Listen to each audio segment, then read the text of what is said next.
I don't know. I hope I'm making sense. By the way, no, you are. Okay. You are. So I don't know. We're gonna find out how I'm gonna do it. At the moment, all I could think of, let me just master the craft. Let me get as great as I can to stand up. And let me get as great as I can with music. And someone told me recently, like, oh, are you trying to do both and whichever one pops?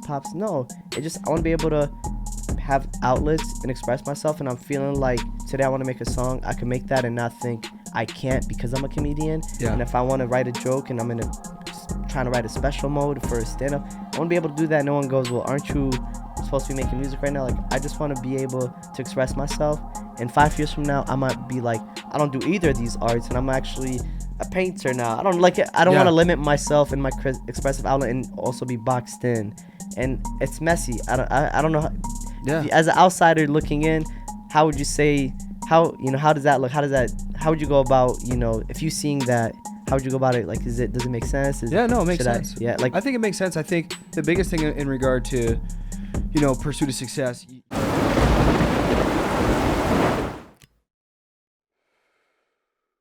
Dope, we're live. How you doing, bro? I'm doing good. How are you? Good to meet you. You having a busy day today? Yeah, somewhat busy, bro. So, your name? Younis. I'm Younis. And Tristan. Yep, Tristan. Tristan. Yes. Tristan. Okay, nice to meet you, Tristan. What's your last name? Daher. Okay, yeah, awesome. Younis Daher. I just go by Younis, though. Okay. What about you? What's your last name? Dlabik. Dlabik. Yep. What is that? Arabic? What is that? I wish. I wish. Are we in right now? Is Arabs in right now? Yeah, it's in, bro. I actually found this dope ass song on TikTok. I'm gonna play it for you. Let's hear it. Tell me what it is, cause is it in Arabic? I don't know. It's, okay.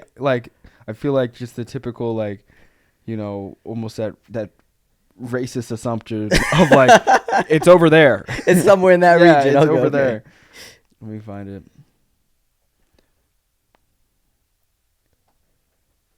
I love this song.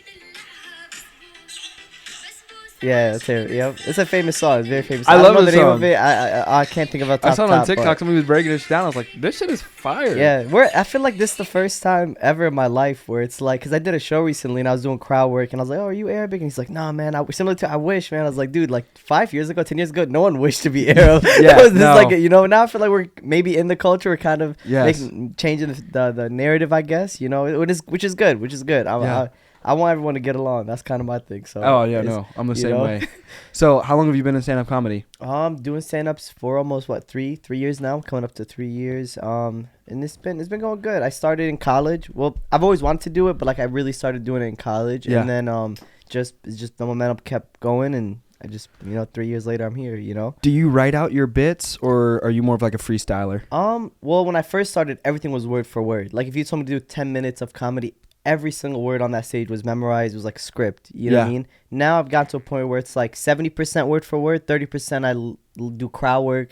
I'll just so it becomes a little bit more fun, and so I'll leave it open, and so also I could add tags once I'm up there. Like something will come up, I'm not gonna go against it. Versus before, I'll be scared to add a joke once I'm up there, because then it might throw me off on what I'm supposed to say next. So I'll say 70% of it is word for word, 30% of it is just let me have fun and what are you guys doing? You guys a couple, and just fuck around, and then. So the crowd work flow. When I watch specials on Netflix of stand-up comedy, it doesn't look like they do much crowd work. No, because that is like you're filming it and they probably rehearsed it for like a year and a half. Like Kevin Hart will start at a small comedy club. He'll start building his hour. Then once it's about ready, he'll take it to a theater, do it in a theater. And everything is like memorized fully word for word. And then once it gets like polished and 100% ready, you just film and record, because you don't want to leave any... Because they're like, everything is... I'm assuming, they're paying all that money for the camera, the Netflix, and they probably got to submit a script or something to them. So you kind of want to stick to the script. Some comedians still do crowd work. Like, I think Andrew Schultz does a lot of crowd work nowadays. So if he films a special, I could see him maybe doing like 10 minutes sprinkled without, within the special. But a lot of specials that you see, it's rehearsed. It's all word for word. At least from what I've seen, Like, if you ever watch Kevin Hart on the road, or Louis, or whoever, anyone you see, like you go to a comedy show and then their special comes out, it's word for word, damn near exactly, Now, who inspired you to get into comedy?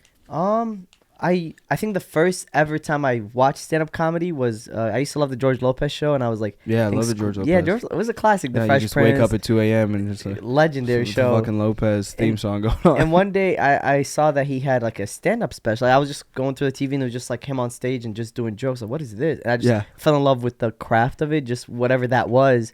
And I was like, what, in elementary school? But I didn't add the two and two together. I was just like, oh, this is dope. And then like I saw another comedian. I think it was like Chris Rock. And then I saw Cat Williams.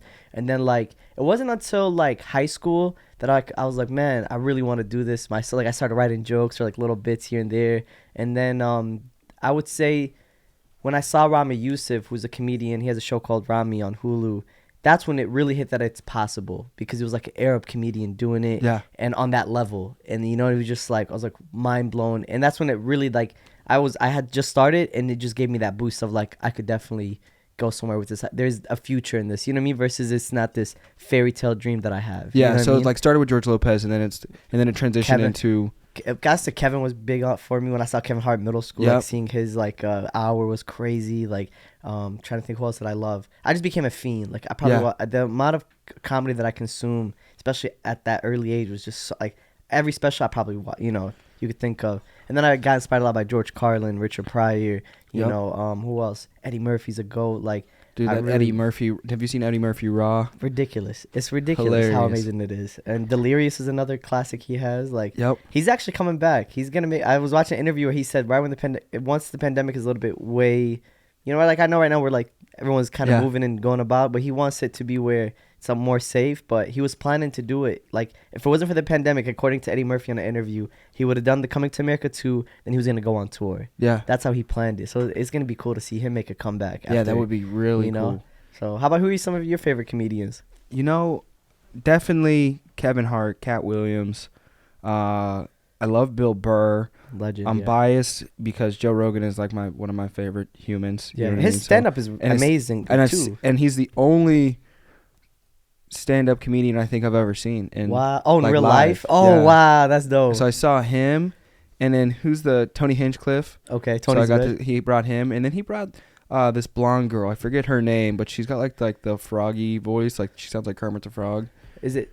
She's got like this like. She's like she was his opener, or was she famous? She as well? opened, but she was. I think she's still somewhat famous. Okay. So she opened, then Hinchcliffe, and then Joe closed it down. Oh wow! When was this? It was in Pittsburgh, and it was probably 6 months ago or something. Recently. Yeah. Wow. Yeah, this was in the last year. How was that hour that he did? Fire. Oh yeah, wow. Fire. I loved it. I just saw Hassan Minaj. What was it? 2-3 days ago? Yeah. Man, his hour that I think he's filming it in June. But that man, it just made it theatrical. Like, you know how like right now you have lighting in here? Like, he brought all those theatrical aspects into his actual stage time. And like, he had this big ass oval like projector behind him, and it was just another level. Chris Tucker also is one of my favorite. He's a great actor. Him and Martin Lawrence are just also great comedic actors too. Mike Epps is funny as fuck. Hilarious. Where is he? What city is he from? Isn't he from like Indiana or something? I don't know where he's from. I heard he's hilarious. Comedic actor. I love when they transition to the acting or like transition to music. That's also like a dope pocket to see. Yep. Theo Vaughn, he's funny. He's got a good podcast and with the Asian dude he's always with. Bobby Lee. Bobby Lee. That guy's so random. Yeah. So random. He's just so fucking random, and it's hilarious. You know what I mean? Compiling all those different things together. But I love it all, dude. Anything that's gonna get you to laugh, and it's pretty easy to make me laugh. So it's like anything that's gonna bring a smile to my face or others. I like to laugh. I think that's probably my favorite thing. No, I love I think for me it all started with just writing. I've always just journaled or wrote, and like I've always had a lot of ideas. But like I think when I found stand up, it felt like, man, I have a outlet. Like this is such a cool outlet for me, and I could express myself in it, and you get to make people laugh. And I don't know. I feel like I just always been. My whole family's hilarious. Like my mom's funny. My aunt's like great storyteller. Everyone's just so funny. Just always in my family. So I was a class clown in high school and middle school. I just always loved jokes, and like never was like a serious be like strict guy. I just love having a good time. I think comedy's a beautiful pocket for that. You Yeah, know? absolutely. So what was growing up for you like? Where'd you grow up? Well, I was born in Iraq, right? Born there. From Iraq went to Yemen. From Yemen went to Jordan, because the war, and we just were like, I was a refugee, and we just moved around. With your parents and siblings? Yeah, it was me, my mom, 2 sisters. My dad passed right when we left Iraq and went to Yemen. He ended up passing away. How did he pass? You mind me asking? A heart attack. It was a heart attack. He was pretty young. He was like 42. Wow. But condolences. thank you, man. And so we were stuck in Yemen from just waiting for what happened. We got lucky, because my grandpa was in the U.S. at the time, and he went to like a local mosque. It's like if you're Christian, you go to church. If you're Muslim, you go to a mosque. Yep. Just asked for help. Yo, can anyone help? My daughter and her 3 kids are in Yemen. This dude just went out his way. He's an older gentleman, and he flew out, helped us get our things, took us to Jordan, kind of like gave us, like a place to stay, a safe place to stay until we get like our paperwork done. Yep. And then I got lucky enough to just come to America and live with my grandpa, So like just you? with the family. Okay, yeah, with the family. Me, my mom, 2 sisters. And then grew up in Rockford. When I came to America, I grew up in Rockford from elementary school to like freshman year of high school. So like Rockford, I would say made me. I love Rockford. Like shout out Rockford. And then freshman year, we ended up moving to the Chicago suburbs area. I think it was like Westchester, and that's the name of it's like maybe 30 minutes from here. From Westchester, went to Lombard. From Lombard to right now Glen Ellen, Wheaton area.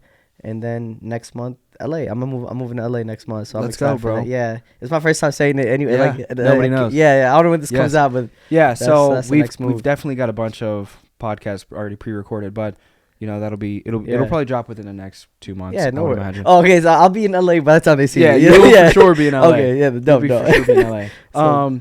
So what? When you came over, what your mom? What did she do for work? What she do for work then to now? And like, what did that all look like growing up here? That's a great question. No one's ever asked me this. So we came to Rockford, right? And my mom had I think she did like we had some family friend that's like, oh, we know this guy who's looking for a maid, so she's like cleaning houses. Yep. And then she ended up my uncle got a job at a restaurant, so then he took her to the restaurant. It's called JJ Fish, and that's where she actually met my stepdad. Yep. And so I have a stepdad right now, and so he was like managing it. So then she started working at JJ Fish for a while, and then when we moved, I think 2009, my stepdad got a new job, and then my mom became like stay-at-home mom.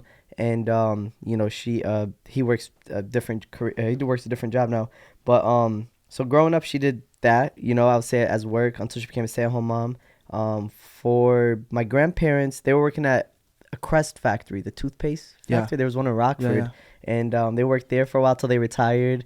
And so that was kind of the upbringing of that. That was your question? What did my mom do, right? Yeah. So that was what they were doing. And then I don't know. It was just like I don't know if have you heard of Rockford or no? Yeah, Rockford, Illinois. Rockford, Illinois. So just grew up there. It was it's very multicultural. There was just a little bit of everything you got to experience. I think. So did you face much like I know was Zayed, right? Zaid, yep, Zaid. Yeah. So I know he faced a lot of adversity growing up. Yeah. Where he grew up, I think he said Indiana. Yeah, or Ohio. Yeah. Ohio. So with facing just racial issues, you know what I mean? So it's like, did you experience that, or was it so diverse? Where it was it was pretty diverse. Of course, I still experienced it because I came 2002, 2003, so it was like a little bit after 9/11. So it was there. But I think my personality trait and the way that I kind of went about making friends, I never really got bullied because I would always just rebuttal it, and I was. I would roast you back. You're going to get roasted. And, you got to dig deep to, the terrorist joke gets old after, a month, Yeah. And then I was never a troublemaker. I never really, bullied anyone, and no one ever, bullied me, I would say. And I was lucky in that sense. Yep. And I just had a great group of friends. I just love people. Yep. At a young age. I was very introverted, but my ESL teacher who taught me English, forced me to put myself out there. I remember when I first came to America, I didn't even go to eat lunch or go to recess with the other kids. I would do it I would just stay with the teacher. Now, are you bilingual? Yeah, I speak Arabic. So how do you say hello in Arabic? Salam alaikum, or in Iraq we say shnonek. That's just only in Iraq. That's a phrase we have. Salam alaikum? Yeah, it just seems peace. Now what's assalamu alaikum? It just depends how you work. Is that the same way? Yeah, I think some people say assalamu alaikum or salam alaikum. It's the same. Is it peace be with you? Peace be with you, yeah. Is assalamu alaikum. Yeah. Or ma salam is peace be upon you. It's salam alaikum is hello. So when you respond to assalamu alaikum, it's wa alaikum assalam, then you say. So you say it wa back. alaikum assalam. Yeah. And that means peace be upon you as well. It's okay. Yeah. Now I'm someone's watching, this guy doesn't speak Arabic. Someone's watching it for me. No, but so salam alaikum is what you say, and then the response is wa alaikum assalam. Have you ever aspired to do any Arabic? Yeah, Arabic stand-up comedy. We got asked to one time. I said no because there's like a beat and a rhythm to when I write it for the English stand-up. I haven't mastered the just being funny overall with just anything I say yet, I guess. You know, like I think like people think I'll just go on stage and just be funny versus like it's very kind of calculated, I would say. Like it's like everything is set up. I have a premise, I have a pacing of it. So it's like I haven't figured out a way to transition that into Arabic. And because I grew up at a young age in America, like I was young, I don't have that. I only speak Arabic with like my mom or grandparents versus my day-to-day is always in English. So I think at one point I would love to do it. I know one of my friends, Reem, did it, and she had a similar upbringing, and she was like, it was, different to transition it, but once you transition and got that flow going, then it's doable. So I just haven't gotten to that. Maybe I would love to do it one day. I just haven't gotten there yet. I would say as a comedian. So what are what's I guess one of your favorite memories growing up? You know what I mean? Like all the way up into graduating from college. Is there anything that stands out and it's like, damn, that was one of the best times of my life? I would say 7th grade was my prime year, man. I just love something about 7th grade was special because at that time I feel like I have finally, because like I moved around every year coming from Iraq, finally coming to America. Like when I hit 7th grade, I feel like I finally I found home almost. Like I had all my friends. I was like, I liked the school I was in. Just everything felt right. Had a great summer with a bunch of, just a great time. And then I moved again, then I had to restart again. That was just the most consistent time in my life where I didn't move. I didn't, have to, nothing changed. It was just, I got to build like a little foundation there.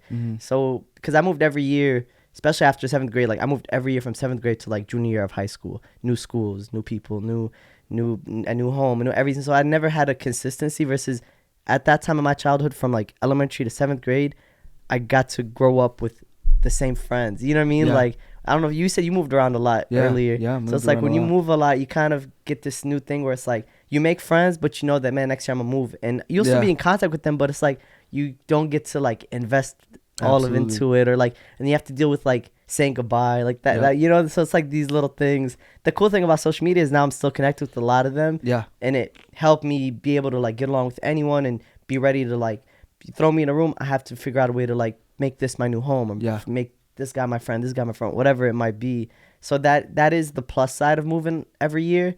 But the sad part is saying goodbye, or like sometimes you become, because you move so much, I feel like sometimes I was reflecting. I was like, man, I feel like I could have been a better friend, but because I'm moving and I kind of don't invest 100% in something just because I'm scared I'm gonna get too attached and then I won't be able to. I don't know. Like it makes me. I don't even know if that makes sense, but I try to. It makes. I got to work on that aspect of like not, and not feeling bad to get attached to someone just because I move. Like I got to figure out a way to get attached and be a good friend, but also be at peace if I do move, That's why I like studying stoicism so much, you know what I mean? Because you really find a balance in life of accepting what is and accepting what could be, but also simultaneously seeking to find fulfillment in the present moment, regardless of what the outcome. You know what I mean? I love that. Just loving and knowing that love, regardless if it's going to maintain, it's eventually going to go away. Everything dies. Oh, yeah. You know what I mean? So it's like you only truly live when you accept that everything dies. Yep. And you just go all into that try present to be present. Yeah. Absolutely. That's what I want to work on. I think I'm getting better at that. Yeah. I would say our like meditation helps with that. Like I've been trying to get better at meditation and like really just like I meditated before coming up here because I know I was waiting a little bit. Let me just try to be present. Let me like take it all in. Take it in. And I'm always that's like, as you can see, I like talk fast. Like I try to slow it down a lot. That's something that I'm trying to work on. And so that helps. That's stoicism. Was that what it's called? Yeah. So it's stoicism. Stoicism. Okay. Yes. That's raw. What are some of your favorite philosophers from that era? Yeah. So I like a lot of it is Greek and Roman culture, and it's Marcus Aurelius, Epictetus. And is that the guy who wrote the Prince? Marcus, or is that the book or something? Potentially. Okay. I think for me, I think a lot of individuals, when I see them, referencing the different Stoics, it's typically quotes and different things like that. But individual pieces, I mean, I know they've got a significant amount of pieces. For me, I dive into the daily Stoic, and it's got like a daily just to remind you or digest, and just kind of gives you insight on the quote and just giving you a different perspective. And then it's really up to you to kind of digest and then measure, like, how are you going to analyze and assess this this word or this situation in this day in this present moment, and then make your adjustments and then proceed. Do you feel like it's not necessarily, it's more like just like your philosophical beliefs, your day-to-day beliefs that you try to incorporate, or is it more like a religion? Like, how would you describe it? That's a good question. I would say, you know, for something to be successful, you know, like if the question is more in reference to if you're going to generate success in anything, let's just say specifically with the stoicism, I think it would need to have more of a religious ritual aspect to it. Because when somebody's extremely religious, they're really devoted Interesting. I like to that. whatever it is they're religious about. Okay. You know what I mean? So it's like if you've ever met a devout, you know what I mean? Yeah, so Christian, Muslim, or whatever it is. It's like they're so bought in and engulfed engulfed in it. It's like their every waking moment is this, that, the other. You know what I mean? It all corresponds with that. So that's what I would say in regard to if you're gonna make it something, it would need to be somewhat religious. Is that what? So if you don't mind me asking, are you Christian and then you also? I don't even like to associate with, like, not necessarily. So absolutely Christian, but I almost like to say non-denominational. I really just pursue a relationship with God. Nice. You know what I mean? So it's more like, because like I never want to put myself into this box of a box of hurting others, because you know I never want to come across somebody that was like, you know, punched in the face by a Christian or called a mean name by a Christian, or you know what I mean, or whatever, you know, religion you associate yourself with. You know what I'm saying? I'm a human that believes in a higher power, and I love Jesus Christ, God, and that's my belief system. But it's like you're gonna find me swearing, smoking cigars, and I like girls. You know what I mean? Yeah. So it's like and you're gonna find me being a human. You don't try to hide it. Yeah. Like I hate, like I'm not perfect at all. You embrace your flaws. Absolutely. I hate when I'll meet certain people that are not hate. I don't want to say hate, but like, at least in our culture, sometimes it'd be like these people who will say, "Oh, I'm Muslim," and then they try to like even like try to judge you and tell you you're wrong, and then you find out that the whole time they were doing X, Y, and Z, but they just hide it. At least I'm gonna be open. I'm not gonna be a hypocrite about it. You know, like I'm Muslim. I identify as Muslim, and I want to be a better Muslim. You know, in that sense. But I still have my flaws, and I'm not gonna preach to anyone who, you know. So I feel like you have that vibe a little bit with you too as well. And what's cool about if you study, you know, the different religions, or just literally just look them all up in the general concepts, that they all pretty much coincide. Yep. You know what I mean? They're, you know, I think a big, you know, misconception when it comes to I think America perceiving the Muslim religion is just that it's instructional to be aggressive. Yeah. Nowhere in the, because I've read bits and pieces of the Quran. Nowhere. It's peaceful. It's all peace. Peaceful, it's all peace, and it references Jesus a lot as a prophet, and it's like it's all the same. You know what I mean? A lot of people don't even know we believe in Jesus. I know. I'll meet a Christian like, wait, you guys believe in Jesus? Yeah, we do. We believe in Jesus. We just, you know, we just don't believe he died on the cross because that's the truth. You know, I'm just like, fuck it. I'm gonna agree with this dude. I don't give a fuck. I just go, I just like change it. But we do believe in Jesus. You know, he's actually like a very important, not just we kind of believe in. No, he's like very important and pivotal piece within the Quran. Yeah, so it's the Quran. The Quran. Hey, there you go. I'm over here. Hey, hit the R. Yeah. No, there's no disrespect. It's just language, you know. If we get, I feel like sometimes that's another issue. It's like people get, cause I say Iraq, and I know I'm supposed to say Iraq or say Iraq, and I remember I was in class and I said Iraq, and this girl goes, you know, you can't say Iraq, it's Iraq. People from there get offended. I'm like, I'm from there, man. Like I when I came to America, they called it Iraq. That's just how it registered in my head. Yeah, you know, it's like we get too, you know, mad about the word. What's your favorite part about your culture? I would really say the core of it that I really appreciate, especially when I went back to visit. I went back to visit in 2016, right after high school. Wow. And it was just like, I really loved the family aspect to it. I really loved the nonchalant of, like, you know, when you're here, everything is just go, go, go, go. Yep. What's your next move? What are you doing next? And it's always about money a little bit. You know, how much money are you making? Are you successful? Are you this? When I went there, I got to like check out and just like enjoy the family, enjoy just chilling, enjoy just. What's the best food? I really love dolma. That's I would say pretty famous Iraqi. Maybe it's Arab all over here, but it's I think Palestinians called it dawari. Oh, I'm messing it up, but it's like grape leaves with like rice and like a little bit of meat inside of it. And it's just it's really good. Or just regular rice and the regular biryani. Or we make biryani too, at least in Iraq. At least my mom does. I know biryani is maybe Indian cuisine, I guess. But what else? My mom makes these dope egg rolls called burag, and they put like meat and cheese and green beans in it. So that's some good food. Turkish people have the best food. I love Turkish food. Have you ever had Turkish food? Maybe. Man, he's amazing. Yeah, I have no idea. It's really great food in Turkey. Like if you ever go to Turkey, you ever seen those? Or their ice cream's really good too. You ever seen those videos where the guy gives the ice cream and he like jokes around with it? That's like in Turkey. They I think make that that specific ice cream when you buy it though is ridiculously amazing. It's just like it just melts in your mouth different. It's like it's more chewy a little. I don't know. Turkish food is amazing. That's my go-to. And Mexican food is really good too. Yes. I love Mexican food. What is the hardest thing you've had to go through in your entire life? I would say there's different moments for different things. Like if we're talking comedic career, like if we're talking like overall life, like if you had to like just be like that was probably one of the hardest periods of my life. I would say damn, that's a great question. I would definitely say my father's death probably impacted me the most, like especially as I got older. I realized, man, like sometimes I wish I had that, to a certain degree. So I say that was a hard part, especially just with how everything was at that time. Like you were just a kid, everything's good, and then you just got up and leave because of a war, and then your dad, my dad passed away, and then we were just like stuck. Like at that time, just even though I was young, but I think subconsciously till this day there is an impact of it. And then as I got older, there was just little, things. I would say moving around a lot. At the time when I was a kid and younger, it impacted me and I was sad about it, like saying goodbye to friends.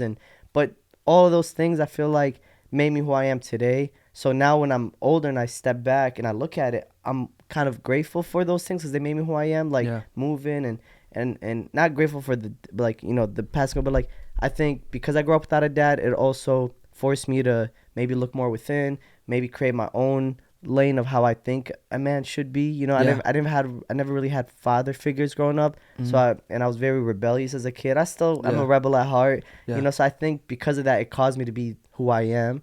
And it's just life. What's written for you, I think what brings me peace is I know that what's written for me will happen, and it happens for a reason. And if I don't understand it and I'm maybe sad at that moment, what gives me peace is like it'll make sense down the line. So that's kind of how I deal with a lot of stuff. Some people call that suppressing. I don't know. Like you just go like, I'll deal with this later. But that's kind of what, I would say gives me a little peace. And just knowing that I think the cool thing about visiting Iraq, it was another thing I was going to say, was I got to meet all my dad's brothers. Yeah. So he has like 10 brothers, so I got to really get an understanding of who my dad was, and and they all kind of like gave me a different perspective on how they view. So like that kind of gave me a little fulfillment of like, okay, I kind of got a bigger picture of it. So that was like another thing I loved about my trip in Iraq. Like you said, what do you love about our culture is just that family is big for me, man. That's like I told you earlier, I'm moving to LA. I think the hardest thing about moving right now for me is that I'm about to be on my own without my family for a little. I'm moving out on my own. Like it's my first time moving. Yeah, what's taking you to LA?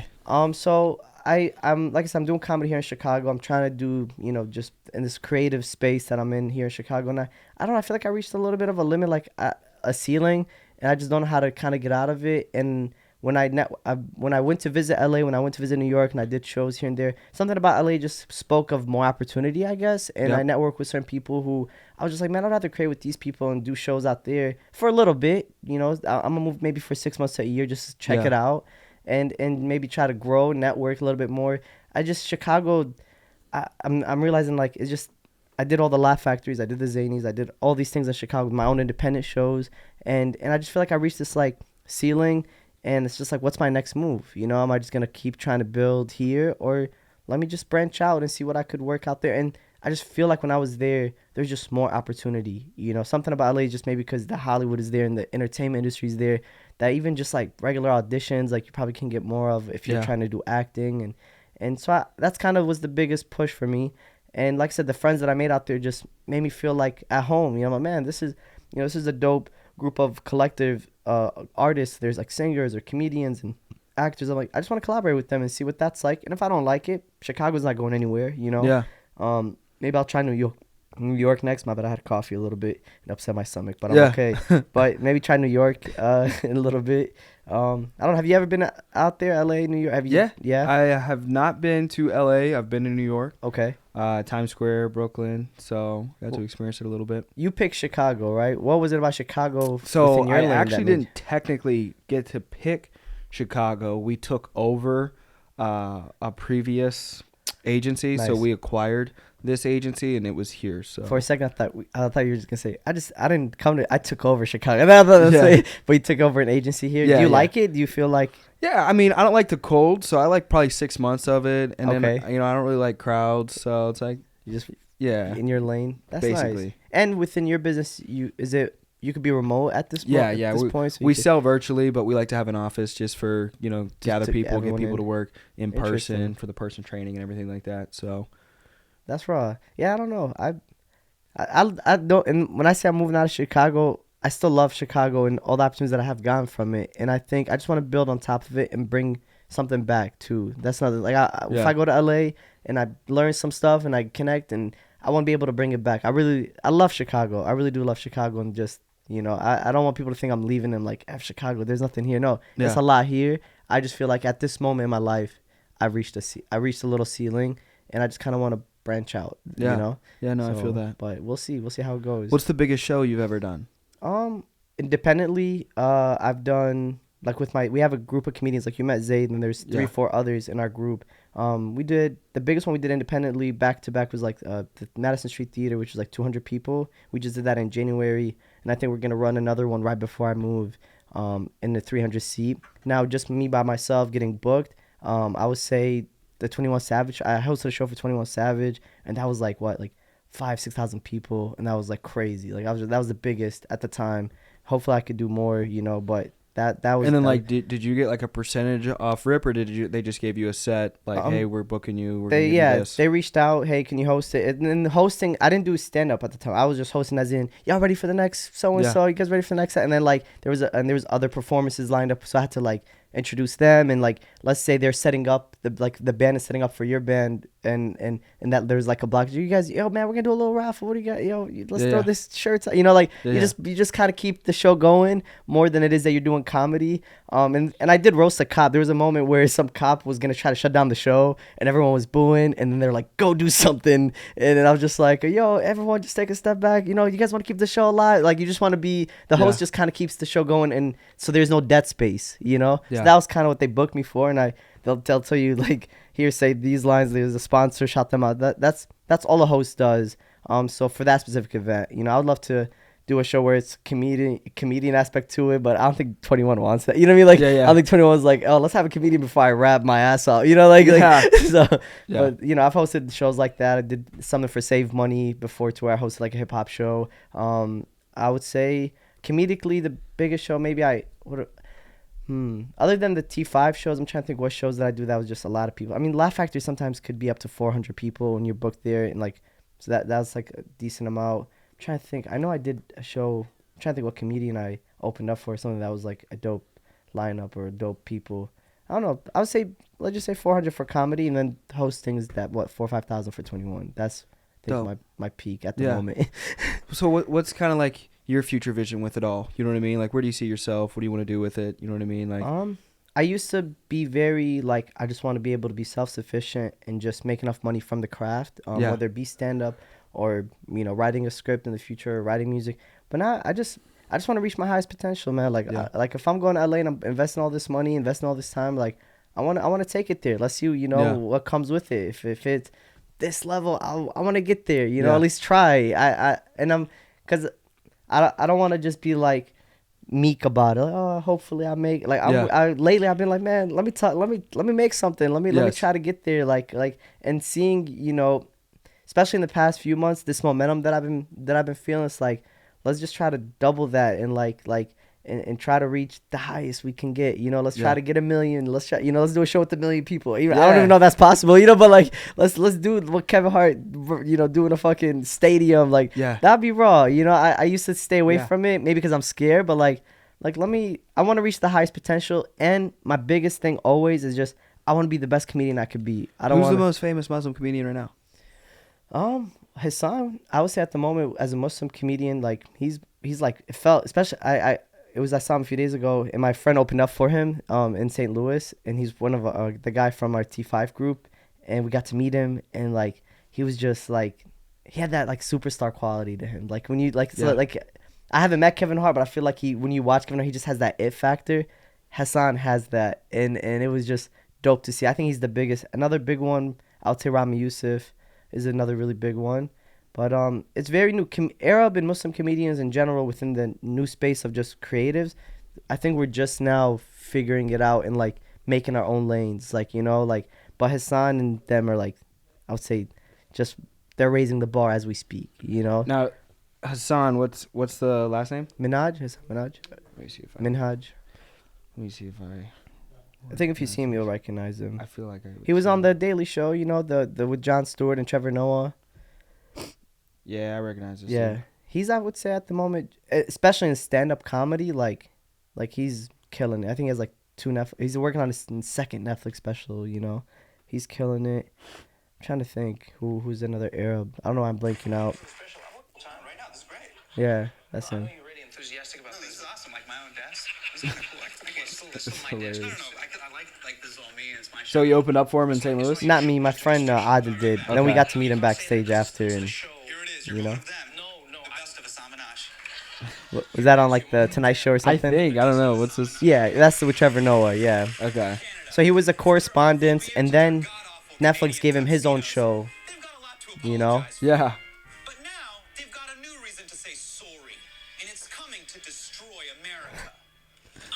He's hilarious, this guy. Oh my God. It's an older clip, huh? This one's older. Yeah, this one's older for years. But yeah, that's Hassan. I would say, I mean, who is he on Netflix? Does he have specials on Netflix? So he has a Netflix on. He has a special on Netflix called. He has a Netflix on Netflix. Yeah, he has a Netflix special called Homecoming King. I think it was from maybe 2018, if I'm not mistaken. But in June, he's filming his second Netflix special, which is the one I just saw. Okay. And it's brilliant, man. Insane. It's so because it's just his storytelling. His time, like everything, literally the attention to detail he did on it. I was just like, as a comedian, I was just like, oh, I'm like, what the hell am I doing? Yeah, cause there's just levels. Yeah, oh yeah, it definitely inspires though. You know, like when you see someone in your lane just taking the bar to another level, you just go, now I gotta step it up times 50. You know what I mean? So that's kind of what and then he's such a down to earth, humble guy. Cause sometimes I'm always scared of meeting people that I look up to because like, what if they're just assholes? Oh, what if they're pieces of shit? You know? Yeah. And maybe they're just having a bad day that day. Yeah, they you know. could be. But with him, like he's on tour. I'm pretty sure he's super exhausted, but he took time, chilled, talked to us, and talked to everyone. It wasn't just like, hey, all right, let's get a photo. Like he's just being genuine and, he was just giving us like, yeah, this is what I'm working on next. And he was just like, he was so dope. And I'm like, bro, this guy's killing it. Like it definitely, it was cool to meet your hero. And he is who he thought he was. Like live up to the standards. Yeah, too. you know. That's dope. So what are some of your favorite jokes that you have? I have currently. And you don't got to share them. No, yeah. I say then I've been liking the just a quick setup and punchline. Like I like one-liners. I just been adding more of that because I watched a lot of Mitch Hedberg or like Sam Morril, and I'm like, I want to do more of that too. Versus instead of just long stories or just long setups, so it would be just like my most recent joke that I really liked was like and I posted it. It was like, saw this girl and I realized how important compliments are. This girl that I dated was giving me these weird backhand compliments. She was like, Younis, you're not short, you're just down to earth, And I was like, you're not fat, you're full of potential. Like just a little quick, like that's like an opener I did, just the stupid shit. And this, I hate doing jokes and just out of but like off a podcast, but like just a stupid quick one, Yeah. I just love digging. I want to start digging deeper though. Like I would say I turned like my most last set that I had for like the last show I was talking about like my breakup and like I want to find the funny and the things that were like heartbreaks or something or like I can't wait till I could get a really solid joke of like talk about maybe finding the funny like maybe my father's death at some point. Like I would love to tap into that and not be afraid to talk about that because everyone has people that pass away in their life like so like I want to. That's kind of my lane that I want to tap into just individually as a comedian. Like, so I did the breakup jokes. I did a bunch of, I went to one of my friends' funeral and I turned that into a joke recently and I really liked that. I'm like, I found the funny in that and I didn't make fun of him dying. I just found that the guy who gave the eulogy, he said this funny thing. I'm like, oh, there's humor in that. So it's like, I recently did a Jesus joke that I really like. I'm not making fun of Jesus, but I'm making fun of the things around Jesus or like, I want to take it there versus I hate jokes that are like So I was on Tinder the other day, like it's like, come on, man, like I like for people to dig deep, and then you get to know who they are after they get off stage, How critical are other comedians when they're like, watch another comedian? Watching, they're like, I would say is it like a lot of pressure? It's like, it's probably not pressure from the audience. It's more like knowing other comedians are out there, like just judging I would say you feel that a lot in open mics because it's just other comedians practicing. So, and it's not, the more I've been doing it, the more I realize that it's not the best gauge. So you go to an open mic thinking, I have a new idea, let me polish it and play around with it. And then you probably get off stage thinking, man, no one laughed. But it's because it's a room full of comedians. And some of them, they might not like you just because you're who you are and what you're doing. Like, there's a lot of that in Chicago, the comedy scene. I don't want to, I'm not going to name names or nothing, but the one thing I don't like about... But you, motherfucker. Yeah, just point them out, put the name in the bottom. Yeah. No, I think that's one thing I don't like about the Chicago comedy scene, which is like... it's I wish it was more everyone's trying to support each other, but because there's limited opportunities, it kind of becomes like people pulling each other back, I feel like. And that's why it was beautiful to have T5, my group with Zayd and my friend Rami. Like, we kind of created this like little group, and we met other people who are similar that want to just, I feel like there's enough room for all of us to make it. And I think we should all support each other. And like, you getting an opportunity doesn't mean that it's taking away my opportunity. Yeah, no. There is a little bit of that mentality in the Chicago comedy scene currently. Yeah. It's definitely changing. There's definitely great comics, like a lot of great comics who are changing that narrative. But at the core of it, you feel it. So when you go to open mic and you try a joke and none of the comedians will laugh, you're like, man, maybe my joke sucks. But then you do that same joke at a real show with regular audience members, and it's a really good joke. And you're like, okay, so this is not the, I think now I just treat open mics like a rep. It's like going to the gym. You're not looking at like, oh, am I getting swole from this one workout? It's just more like I'm getting a rep in because I have to hit the gym, quote unquote, and a stand-up, metaphorically talking about stand-up. Versus New York is opposite. There's so much camaraderie. There's so much like, oh, let me help you get this show. Let me help you. There's so much of that more in New York and even more in LA versus Chicago. You have to kind of find people and like, I don't know. It's a little harder, I think. But then I don't know if it makes you a better comic. I don't know. I wish Chicago had more of that camaraderie and that, instead of just like, what can you do for me? Like right now, if anyone's watching, they're like, I want to move to Chicago and be a comedian. You will be a great comedian because the audiences are not the easiest. Like Chicago audiences, as a comedian, you're not just going to win them over easily. I think it's because it's blue collar, aggressive. So you kind of have to figure out ways to win them over, and it makes you a better comic when it's a regular show. But with comedians right now, if you want to network and you want to make it and kind of get more shows, you first have to create your own showcase, book other comics, and that's the only way that you'll get booked to their shows. Versus, it's not about talent. It's not about if you're funny. It's more like, oh, you have a show, I want to be on it. I have a show, so let's more like it's more like it's more networking than it like is reciprocity. Yeah, it's not like you would think. Like they had I'll say it. They had like a Zanies competition, right? And here in Chicago, and it's supposed to be they're finding the funniest comic in Chicago, right? So instead of them picking out, I feel like the funny, and I'm talking shit about them, and I'm booked there this next week. But this won't be out, so yeah, so I have time. And I love, there is great people in Zanies. But I don't know what happened, but I went from being kind of like two of my friends, they had the first round. They did the first competition. Yeah. Rami and Zayd were on it. Zayd ended up winning it, right? Yeah. So Zayd's in my group. I would say I'm just as funny, as Zayd. But when I auditioned for the second competition they didn't even let me audition. They didn't let me even compete in the competition. I didn't get picked. And maybe the clip I submitted wasn't funny, maybe. But it's weird that if it's not funny, how come I'm booked there next week? Now, outside of comedy, what all do you do? Actually, I really recently fell in love with music during the pandemic. I started making music and I started producing. I started writing more. I think I put out a few, like maybe 5-6 songs, and I kind of want to tap in more into that too. What style of music do you do? At the moment, I would say I'm still trying to find my style of voice. I'll just say alternative, and it's a little bit of mix of everything. I'm kind of like, I really love hip hop, but I'm also not like a rapper, you know. And I also really love, Are you on Spotify? I'm on Spotify and Apple Music, and I'm about to, the next few songs I'm gonna drop is gonna just be under Younis, and I'll put a link. Right now it's under Bars, and I'm like, it was just kind of like the first 2 songs I put out were comedic songs that I used for stand up, but then I put out like an EP that was me trying to make real music, not funny songs. Yeah. And then my next song, I'm gonna drop an EP in a few months, and I want it to just be me. Yeah. And I'm gonna drop it under as Younis. Hopefully the goal is May 5th, May 6th, on that time. What's it on Spotify? So right now it's Bars under it. YUNO. YUNO and then BARZ. BARZ. Motorola. You could play Motorola. You Is could. that one? Yeah. Is that one? I like funny, that or is one. that one? No, that's like a good one that I would say I like. Let's listen. And then my friend Kyle Korm is on that. So who's Kyle Korm? So He's a Chicago artist. Okay. Yeah.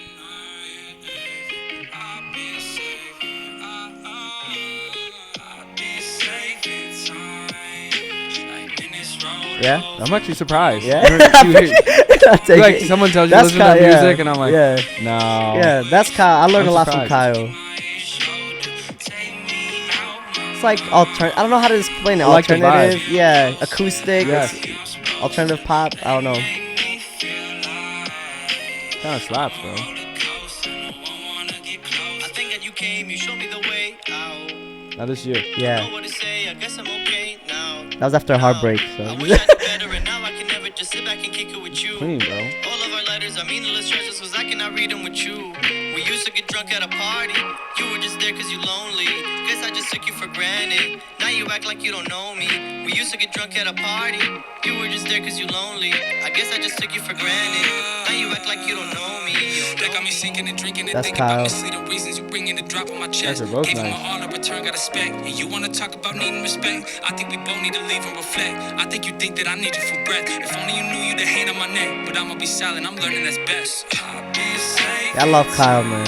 Bro, Kyle, this is clean. Thank you, man. Yeah, bro. Yeah, That's actually really fire. I appreciate it. And Add it to a playlist. I learned so much from this guy, Kyle, man. He's such a dope Chicago artist. He actually just released a song recently too, so he's killing it. But when the pandemic happened and comedy kind of shut down because there was no shows, I still wanted to express myself. And one of my friends told me try to journal and play those like study beats in the background. It'll help you journal. And as I was playing these beats and I was journaling, I caught myself, oh man, this would be a good song. And Yeah. if I put this hook on it, so then I just fell in love with that. And then I've been on Kyle and I found this YouTube beat, had a idea for a song. I was like, hey Kyle, I have this idea for a song. What do you think? He's like, bro, come over, let's record it. And he just made me fall in love with it, like the way Yeah. he went about music and the way, I was like, okay, I can't do comedy at the moment. Let me just express myself this way, and that made me Yeah. fall in love with it. And I'm at the point right now where it's like I'm trying to figure out a way to balance. Okay, this is stand-up stage, stage time. This is comedy time. Then Yeah. also this is music time, and I haven't figured out how to balance both. And that's also another thing that I'm trying to figure out when I move to LA, because my roommate that I'm moving in with, his name is Zach Matari, like one of the best singers. Like his voice is just beautiful. He's like killing it in music. Like his music is amazing, and he's gonna be my roommate. And I love music, so like, all right, I'm gonna make music with him, and we'll both bounce off each other, ideas. But then it's like, I don't know how I'm gonna try to balance the music side and the comic side, because then I have friends out there in LA who do shows. I'm like, I'm trying to figure out a way to balance the two arts. Yeah. And I think Childish Gambino does it the best, where he could drop an album and it's music and you listen to it and take it as it is. And then he could be an actor and he drops that and it's, you take it out as is. And then he'll do a stand-up special and you enjoy it fully. And you don't just go, oh yeah, he's a comedic rapper. I don't think that's how anyone would describe Childish Gambino. So I want to figure that lane out as well. I haven't been able to yet, and that's why I regret even putting out like a gimmicky rap name, like Bars, and like, or dropping the first two songs and they were like gimmicky and funny, because I'm like, I hope that doesn't take away from what I really want to do with it. Yeah. I don't know. I hope I'm making sense, by the way. No, you are. Okay. You are. So I don't know. We're gonna find out how I'm gonna do it. At the moment, all I could think of, let me just master the craft. Let me get as great as I can to stand up, and let me get as great as I can with music. And someone told me recently, like, oh, are you trying to do both and whichever one pops? No, I want to be able to have outlets and express myself. And I'm feeling like today I want to make a song. I can make that and not think I can't because I'm a comedian. Yeah. And if I want to write a joke and I'm trying to write a special mode for a stand-up, I want to be able to do that. No one goes, well, aren't you supposed to be making music right now? Like, I just want to be able to express myself. And 5 years from now, I might be like, I don't do either of these arts, and I'm actually a painter now. I don't want to limit myself in my expressive outlet and also be boxed in. And it's messy. I don't know.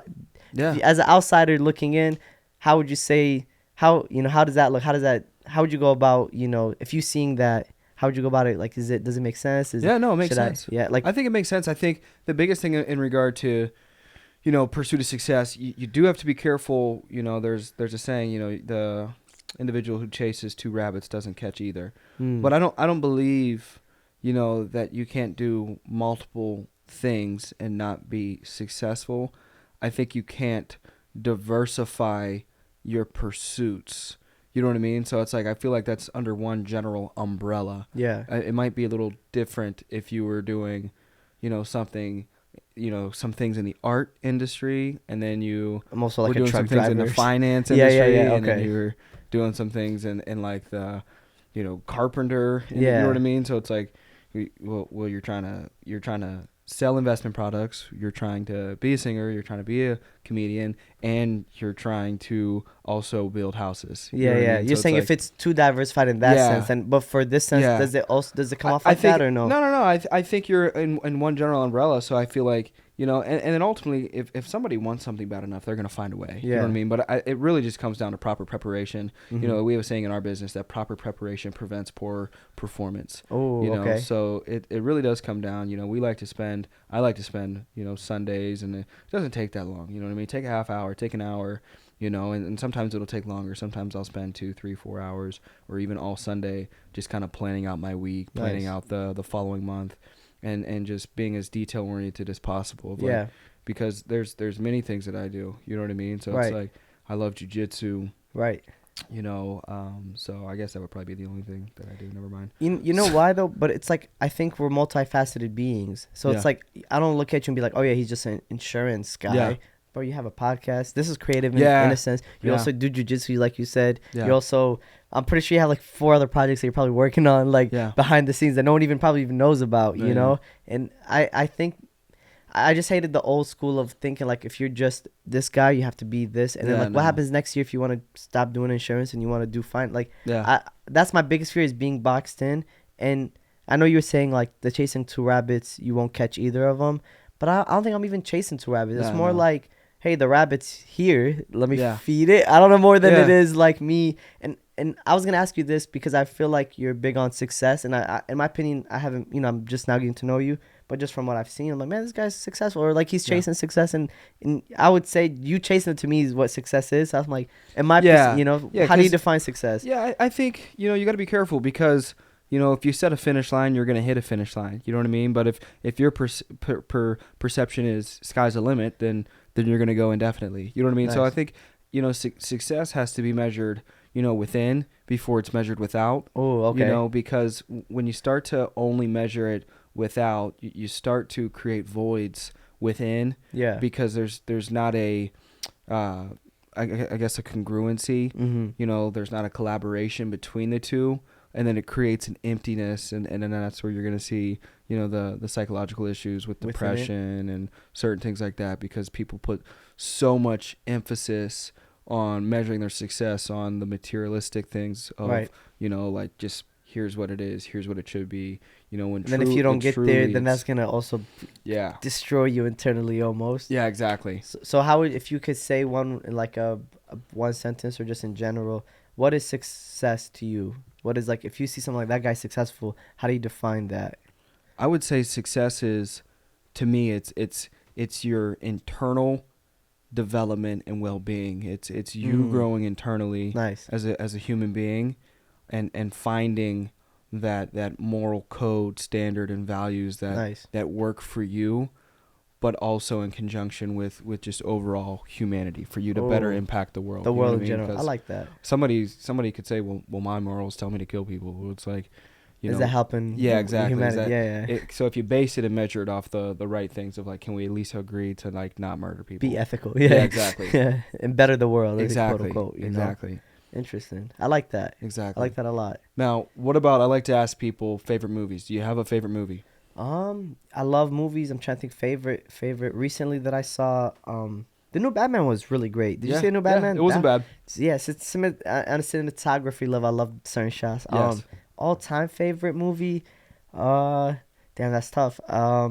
I can name my favorite book of all time. Can Yeah, I do book? what's your favorite book? The Alchemist. Have you read The Alchemist? The Alchemist, I believe I've read The Alchemist. All-time favorite. I feel like I've done it as an audiobook. Oh, okay, still great. Yeah, still so I'll great. do a lot of audiobooks. That one's great, and I'm a big reader. I love books, so it's Yes, that's same. you know, that's up there. Trying to think what else is a book that changed.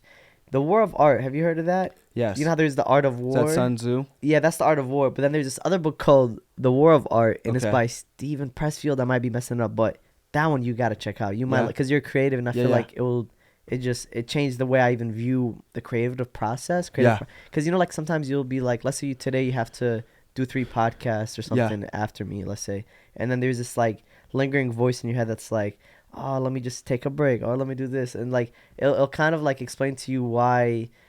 Like you'll realize how universal the creative process is, and that the thoughts, the doubts, and fears, and excuses that your brain makes up to yourself is like, oh, every creative, or not every creative, a lot of creatives go through this, and like it just helped me be more at peace with the creative process when it gets tough.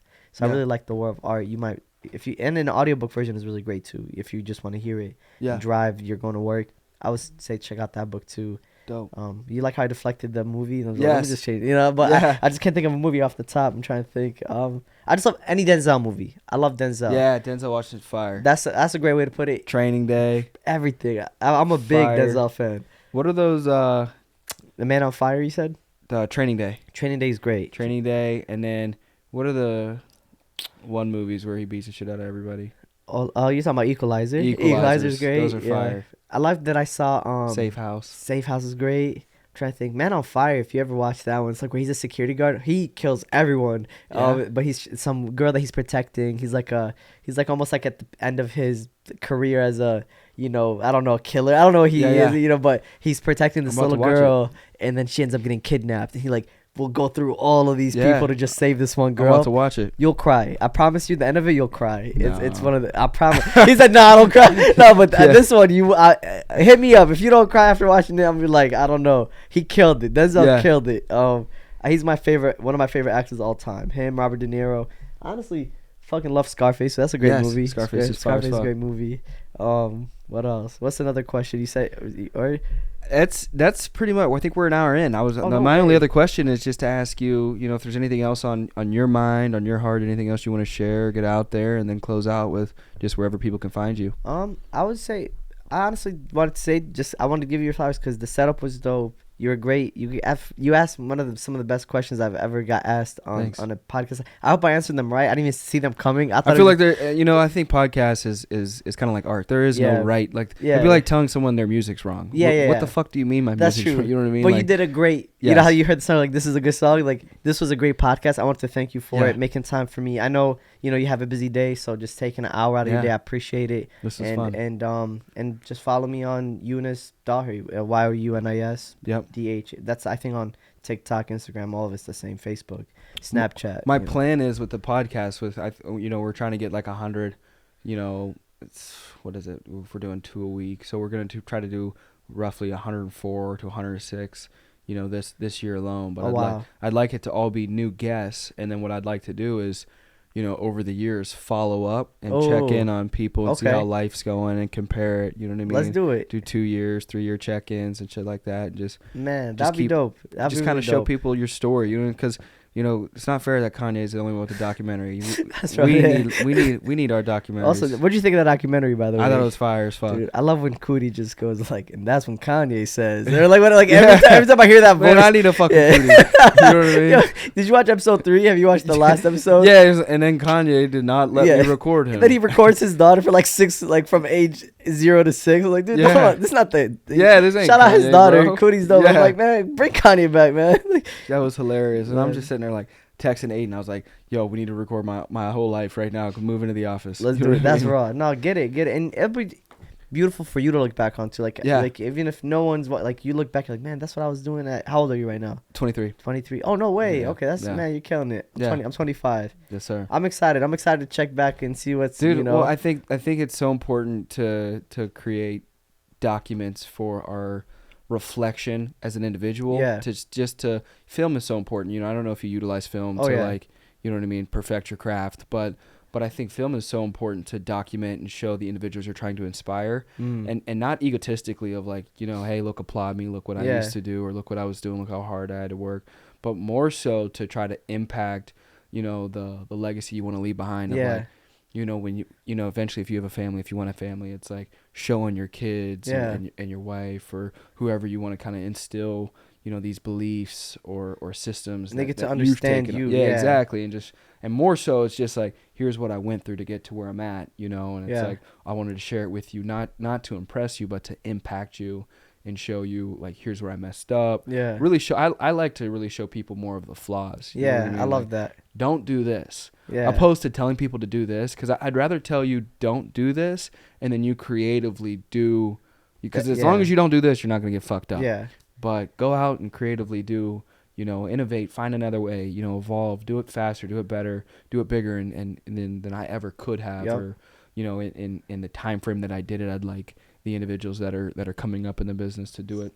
That's right. Do it faster, because I am the youngest in our company, you know, to be in the position that I'm in. So it's like, but it's not a reflection of my success based off what I can do. It's a reflection of my success based off what my people can do. Yeah, and the people around you helping you get to that place too. Like if you're in a position of leadership or you're inspiring and influencing people, and it's like if the goal isn't for them to do it bigger, better, and faster, you know, you're not really a leader. You're a limiter. Yeah. Oh, you know? I like that. It's like, and there's no money in being a limiter. You know what I mean? Facts. There's no fucking money in being a limiter. That's dope. I can't wait to check back in with you, bro. Man. And I feel like, my bad if I was all over the place. I'm in that space right now. You know, like I'm like trying to get ready and I'm trying to prepare and I'm kind of trying to figure it out. I'm not I wish I was in a place where I'm like, I haven't figured out. This is what I'm doing. I wish I was in that. Everybody, even people that aren't there are also still. Yeah. Because I meet cats. I've met some very, very wealthy individuals. I've met people that own jets and you know, they 100 million plus net worth, and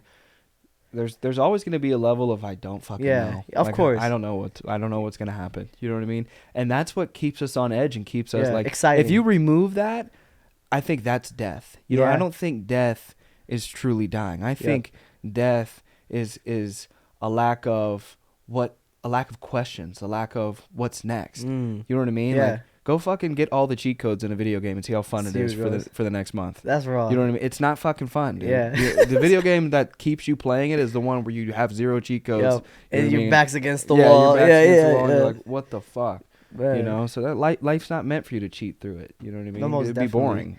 And because I recently quit my 9 to 5, and I feel like when I started working it, I caught myself saying like, oh my God, I'm falling for that death trap that you're almost saying, where it's like, I'm not creating as much, blah blah blah, and now it's like I quit it, up and moving, like just throwing myself in the middle of something and seeing. That's the best thing to do. I recommend you reading a book called Think and Grow Rich if you haven't read it already, by Napoleon Hill. And you know, one of the things they say in there is, you know, this army was attempting to defeat this other army, and they would take their ships and they would climb, you know, the bay or whatever. They'd march up the bay and they would get defeated every time. And so the final time, I think it was the third time, they light their boats on fire. They set the boats on fire. They burn the ships at the bay, and it's like, we either win or we die. You know what I mean? Put yourself in a position to win or fucking die. I remember reading that, and then I was like, what if they lit it on fire? And then like the guy was like, light that on fire. He just gets shot. Like, wait, what do we do? And then they just like, it didn't go how they planned.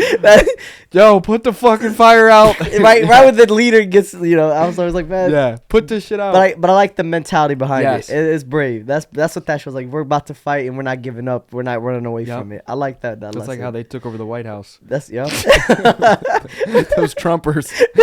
the terrorists. No, you know, that's right. You're a good dude, man. I really wish the best for you, and I'm excited for your journey, man. I appreciate you again for having me, man. Yeah, I appreciate you. I got a gift back in my office for you too. Yes, sir. Thank you. AK out. Thank you, A-Dog.